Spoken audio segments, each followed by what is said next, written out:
this is a national security asset.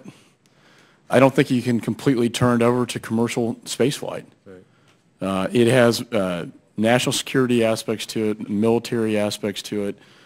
I don't see the transition here either. I mean, and Mr. Cook, maybe you can educate me or enlighten me as to how or when this gets turned over to commercial spaceflight. I don't see a transition period.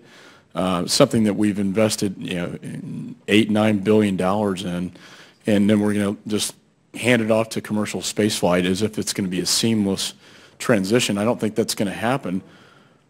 And the other question I have was the Department of Defense consulted on this decision? Because it seems to me we're putting the United States in grave danger here, at risk, by this decision.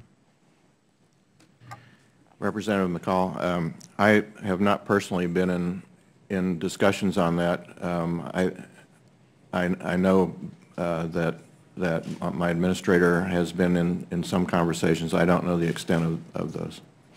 Well, and I think the answer is that they weren't. And I think we've had several people from the Department of Defense come out and say, we would have liked to have been at the table talking about this because it does impact our defense capabilities and the national security of this country. And I think that was a big mistake. But Mr. Young, do you have any comments on this transition period and also on the national security aspects? I don't know any of the details of the deliberations.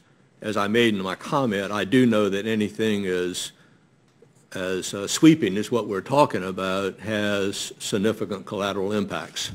And so, it's important to understand those impacts.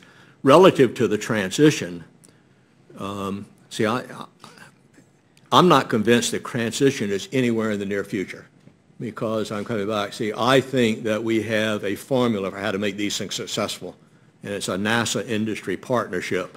It's not a turn it totally over to industry kind of a solution. So I don't look at a transition, down the line. But when we talk about NASA doing it, NASA does it fundamentally with using the strengths of our aerospace industry to implement these programs. So do you think that there's going to be a gap in human spaceflight now? Or certainly we'll have to rely on the Russians and the Chinese far more than we do today? Well, my personal opinion, yes, because I do not think there's a sufficiently high probability that commercial crew will be successful. So I think we're looking at decades with no exploration.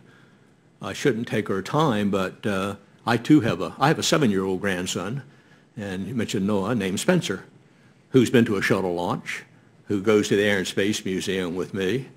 And to be honest with you, if we implement this budget, I hesitate saying this, but being as it got introduced, I can build on it. I've worried, how am I going to, and by the way, whenever I go visit him, which is Northern Virginia, his father is a commander in the Navy. When I go visit him, he always has another book on space for us to look at. And I'm really wrestling with, seriously, how do I tell him that if this program is implemented, the next time NASA flies in space, he could well be 30 years old. Yeah, I think we're letting down our kids.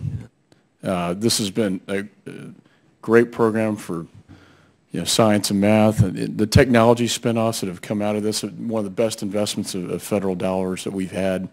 And I'm concerned about our ability to compete globally, not only from a defense standpoint, but from a technology standpoint if this decision goes forward. And with that, Madam Chair, I yield back.